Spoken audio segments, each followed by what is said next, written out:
Hello বন্ধুরা, কেমন আছেন সবাই? আপনার কাছে একটি মোবাইল নাম্বার আছে, অথচ সেই নাম্বারটা বন্ধ। সেই লোকটা কে? সেটা কিন্তু আপনি জানেন না। তার বাড়ি কোথায়? সে কোথায় থাকে? কোনো কিছুই কিন্তু আপনি জানেন না। আজকের এই ভিডিওতে দেখাবো কিভাবে একটি মোবাইল নাম্বার মাধ্যমে তার অ্যাড্রেস আপনি খুঁজে পান বা তার বিস্তারিত সবকিছু আপনি জানতে পারেন। তো চলুন বেশি দেরি করছি কেন? মূল ভিডিওতে চলে যাই। তো ভিডিওটি শুরু করার আগে আপনার কাছে রিকোয়েস্ট থাকবে, এরকম ইনফরমেটিভ ভিডিও কিন্তু রেগুলারলি আমরা আমাদের পেজ অথবা চ্যানেলে দিয়ে থাকি। সুতরাং যদি কোনো ভিডিও মিস না করতে চান তাহলে চ্যানেলটি সাবস্ক্রাইব করে পরবর্তী ভিডিওটি কন্টিনিউ করুন। মোবাইল নাম্বারের মাধ্যমে যদি আপনি অন্যের অ্যাড্রেস বা জীবন বৃত্তান্ত আপনি জানতে চান, তো সেক্ষেত্রে আপনার একটা অ্যাপস প্রয়োজন পড়বে। তো সেই অ্যাপসটা আমাদের মোবাইলের যে প্লে স্টোর আছে, সেই প্লে স্টোর থেকে কিন্তু আমাদেরকে নিতে হবে। তো চলুন আমাদের মোবাইলের যে প্লে স্টোর আছে, সেই প্লে স্টোরটা আমরা ওপেন করি। তো আমাদের মোবাইলের প্লে স্টোরটা আমরা ওপেন করলাম। ওপেন করার পরে এখানে যে সার্চ বার আছে, এই সার্চ বার আমাদেরকে লিখতে হবে আইকন।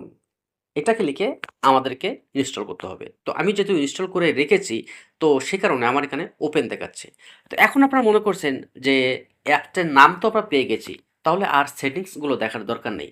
এখন আপনারা যদি প্রপার সেটিংসটা না দেখেন তাহলে কিন্তু আপনাদের কাজটা সঠিকভাবে হবে না এবং পরবর্তীতে বলবেন যে ভাই কী ভিডিও দেখাইলো, আমরা কাজটা করতে পারি না। তো সঠিকভাবে যদি আপনারা কাজটা করতে চান তাহলে কিন্তু পুরো সেটিংসটা আপনাদেরকে দেখতে হবে। তো আমরা এখন এই যে ওপেন বাটন আছে, এই ওপেন বাটনে ক্লিক করলাম। তো ক্লিক করার পরে এরকম একটা ইন্টারফেস কিন্তু আমাদের সামনে চলে আসবে। আমরা কন্টিনিউতে ক্লিক করব। ক্লিক করার পরে এরকম একটা ইন্টারফেস কিন্তু আমাদের সামনে চলে আসার পরে আমাদের এখানে অ্যালাউ চাচ্ছে, আমরা এটাকে অ্যালাউ করে দিব। আবারও আমরা অ্যালাউ করব। তারপর ৩ নাম্বারটাও আমরা এখানে অ্যালাউ করে দিব। অ্যালাউ করে দেওয়ার পরে এখানে অনেকগুলো পারমিশন চাচ্ছে, এই পারমিশনগুলো কিন্তু আপনাকে দিতে হবে। তো প্রথমে show caller ID on ring screen, এটাকে আমরা ক্লিক করব। ক্লিক করার পরে এরকম একটা ইন্টারফেস কিন্তু আমাদের সামনে চলে আসবে। চলে আসার পরে আমাদের যে অ্যাপসটি আছে সেই অ্যাপটির উপরে আমরা ক্লিক করব। ক্লিক করে এটাকে আমরা অন করে দিব। তারপর আবার আমরা ব্যাগে আসব। ব্যাগে আসার পরে দ্বিতীয় নাম্বার যে অপশনটা আছে সেটাকেও আমরা অন করে দিব। ইউজ সিস্টেম ডিফল্ট, এটাকে আমরা ক্লিক করব। তো এরকম একটা ইন্টারফেস আসবে। আসার পরে আমরা আবার ব্যাক বাটন প্রেস করে ব্যাগে আসব।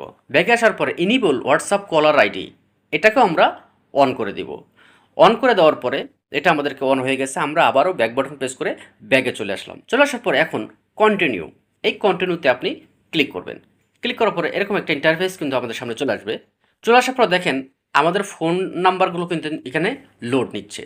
এখানে আপনারা ইমেল আইডিটা দিতেও পারেন অথবা নাও দিতে পারেন। তারপর যেটা করতে হবে, আমাদের এখানে ফোন নাম্বারটা দিয়ে দিতে হবে। তো আমি এখানে আমার ফোন নাম্বারটা দিয়ে দিলাম।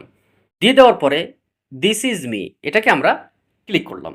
ক্লিক করার পরে আবারও এখানে লোড নিচ্ছে। এখানে কিন্তু আমাদের কাজ শেষ। আমরা এখন মোবাইলের ব্যাক বাটন প্রেস করে মোবাইলের হোমে চলে আসলাম। আমাদের মোবাইলের যে কিবোর্ডটা আছে সেই কিবোর্ডটা আমরা ওপেন করব। তো আমার মোবাইলের কিবোর্ডটা আমি ওপেন করলাম।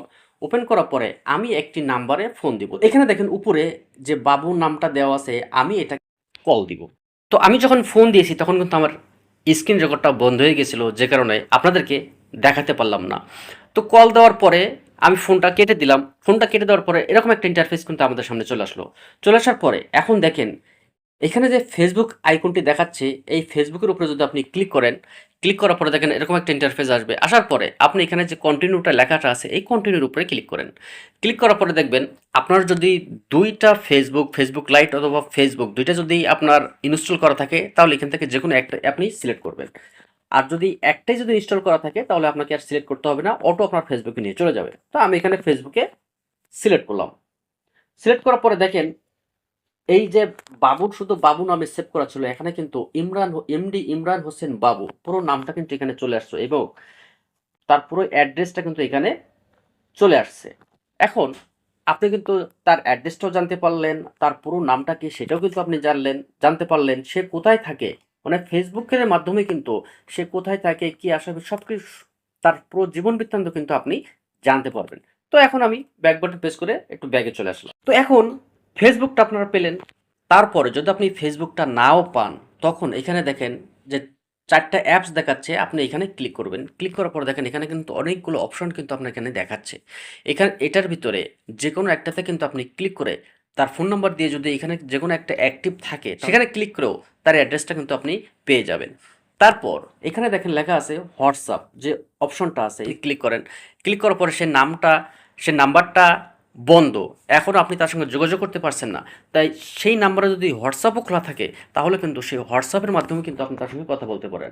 তো হোয়াটসঅ্যাপে ক্লিক করার পরে আমি এখানে একটা হোয়াটসঅ্যাপ সিলেক্ট করলাম। সিলেক্ট করার পরে দেখেন এইখানেও কিন্তু সেই হোয়াটসঅ্যাপ কিন্তু এই নাম্বারে অ্যাক্টিভ আছে, সেটাও কিন্তু আমাদেরকে দেখাচ্ছে। তো এইভাবে কিন্তু আপনি একটি নাম্বারের মাধ্যমে তার পুরো জীবন বৃত্তান্ত সবটাই কিন্তু আপনি পেয়ে যাবেন।